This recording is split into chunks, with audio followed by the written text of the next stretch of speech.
प्रसिद्धीच्या झोत्यात येण्यासाठी अनेक लोक, अनेक मान्यवर, अनेक प्रतिनिधी वेगवेगळ्या स्वरूपाचा सध्या खटाटोप करीत आहे. हवेली तालुक्यामधील असाच एक प्रसंग.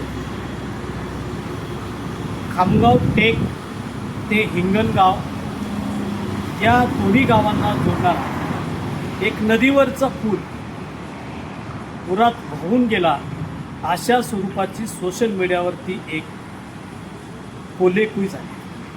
पोलेकुई हा वेगळा शब्द आहे, पण यामुळे नागरिकांमध्ये एक वेगळा विचार केला आणि पुलच वाहून गेला अशा स्वरूपाचं दांडोरा पिटण्यात आला. घटनाक्रम काय होता, कशानं घडला हे तपासण्या अगोदर आपण प्रकाश झोतात यावं म्हणून प्रसिद्धीच्या नावाने हा प्रसार आणि प्रचार झाला. परिणामी काय झालं, दोन्ही गावाच्या लोकांमध्ये संभ्रम अवस्था निर्माण झाली.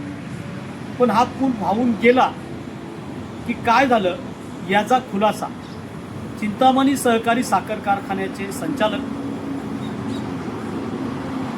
थोरात पाटील जे आहेत त्यांनी केलेला आहे. तर त्यांचं म्हणणं असं आहे की कुंडलिक थोरात त्यांचं नाव, ते असं म्हणतात की ते पाहायला पाहिजे होतं, घडलंय काय ते समजून घ्यायला पाहिजे होतं आणि त्यानंतर याचा प्रचार आणि प्रसार करायला पाहिजे होता. तर प्रसिद्धीची घाई झाल्यावर माणसं काय करतात आणि त्याचा विपरीत परिणाम काय होतो ते सगळं अनाठायी होतं आणि जो प्रश्न निर्माण होतो तो लोकांच्या मतभेदाचा.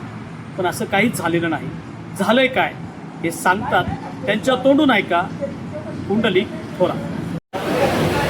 हिंगणगाव खामगाव टेक या मुळामोठावर असलेल्या पुलाचं बांधकाम चालू असताना खऱ्या अर्थानं ते पुलाचं काम चालू आहे आणि कॉन्ट्रॅक्टरनी काम चालू असताना वरलं टेचर फक्त मांडलं होतं आणि मांडल्यानंतर खऱ्या अर्थानं ते पाणी आलं आणि पाणीने आणि त्या जलप्राण्यांनी हे पुलाचं खाली ते पडलं. याचं कुणी कोली करू नये अशी माझी सर्वांना हात जोडून विनंती आहे. कारण तो पूल मंजूर करताना खऱ्या अर्थानं आम्ही एवढं मोठं कष्ट घेतलं. खामगाव असेल किंवा हिंगणगाव ग्रामस्थ असताना आम्ही असेल यांनी आम्ही पळून एका रात्रीत माननीय माजी मुख्यमंत्री एकनाथ शिंदे यांच्या माध्यमातून आणि माजी खासदार आढळराव पाटील यांच्या माध्यमातून आम्हाला ते पुलाची मंजुरी मिळाली आणि पूल सध्या काम चालू असताना पाण्याच्या प्रवाहात ते काम चालू असताना त्यांनी जे वर ट्रेचर मांडलं होतं ते मोकळं होतं आणि मोकळं असताना अचानक पाण्याला पाऊस झाला आणि अचानक नदीला पूर आला. पुरामुळं ते ट्रेचर खाली पडलेलं आहे, पूल पुढंही वाहून गेलेलं नाही. याचंही कुणी भांडवल करू नये. कृपया माझी सर्व सोशल मीडियावर ज्यांनी पोस्ट टाकली त्यांना सर्वांना विनंती आहे की याचं भांडवल करून आपण या पुलाचं काम पुढेही स्थगिती आणू नये एवढीच माझी हात जोडून विनंती आहे. मी श्री चिंतामणी यशवंत सहकारी साखर कारखान्याचा संचालक कुंडलिक थोरात या नात्याने आपल्याला सर्वांना विनंती करीत आहोत